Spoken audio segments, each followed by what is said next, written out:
Demak, Python ushbu berilgan dastur natijasi 0 chiqishi uchun x ning o'rniga qanday son bo'lishi kerak edi deyapti. Bizga list beryapti ekan. Demak, s o'zgaruvchining qiymati 0 ga teng. Cycle boshlanyapti. Listing o'lchami uzunligidan bitta ortgacha boradi. Ishlaydi bu.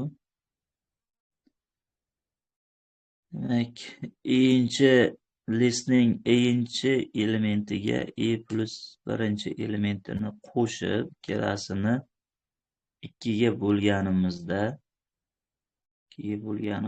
qoldiq teng 0 bo'lsa, A listimizning plus birinchi elementini ekranga chiqarib, s o'zgaruvchiga 1 ni qo'shib ketar ekan va sekin to'xtaydi deyapti. Sekin to'xtaydi. Endi bizdan shuni so'rayaptiki, dastur natijasi 0 ga teng bo'lishi kerak. Ya'ni mana bu ifoda ishlashi kerak. Oxirida 0 chiqishi uchun. Bu ifoda ishlashi uchun tepadagi mana bu shart umuman rost bo'lmasligi kerak. Ya'ni birinchi element bilan plus birinchi elementni qo'shganimizda doim toq son bo'lishi kerak.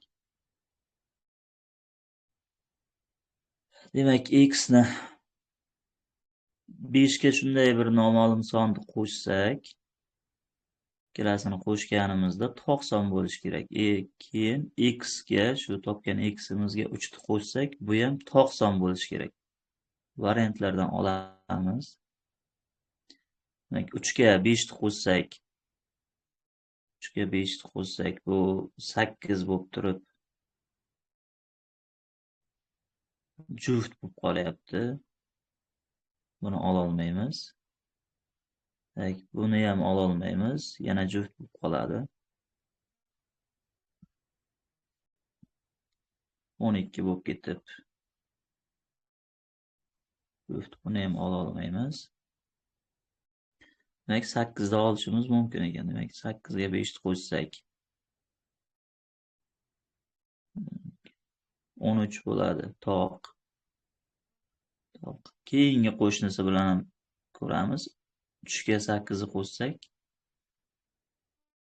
3 plus 8 bu ham 11 toq. Demak, bizga shu javob yechim bo'lar ekan. Ixtiyoriy butun son degani bu ham o'xshamaydi. Demak, bu yerga 8 sonni qo'ysak, tepadagi shartimiz hech qachon rost bo'lmaydi va oxirgi ifoda bajarilishiga, ya'ni print 0 ekranga chiqadi. Keyingi Pythonga oid misolimiz dasturlash tiliga.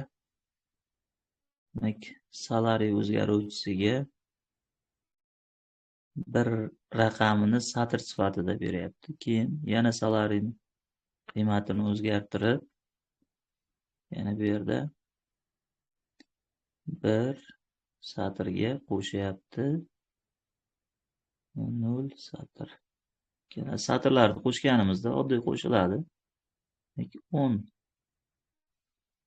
deb satr ko'rinishida. Endi yana o'zgaruvchi e'lon qilib turib, 10 ga qo'shyapti satr sifatida 50 sonini. Buni qo'shsak 1050.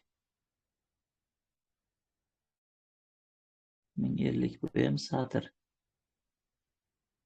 Endi 1050 ni butun turiga o'zgartirib olyapti. Qasddan yozaman. 1050 minusdan 1050 bo'lingan 100 ko'paygan 10 teng Demak, mana bu yerda 100 ga bo'lsak 10,5, yana 10 ga ko'paytirsak 105. Ya'ni 1050 minusdan 105,0. Chunki mana bu yerda bo'lish amali bajarilgandan keyin bu haqiqiy turiga o'zgarib qoladi turi.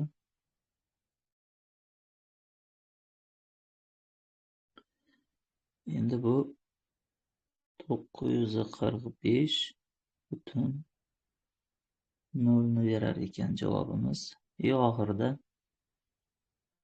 dollar belgisi chiqadi. Javoblarga qaraymiz. Mana bu yerda 0 yo'qligi uchun bu xato bo'ladi. Buni olamiz. Oxirida o'zi haqiqiy to'g'ri qilib chiqaryapti. Agar end qilib chiqarganda bu javob bo'lishi mumkin.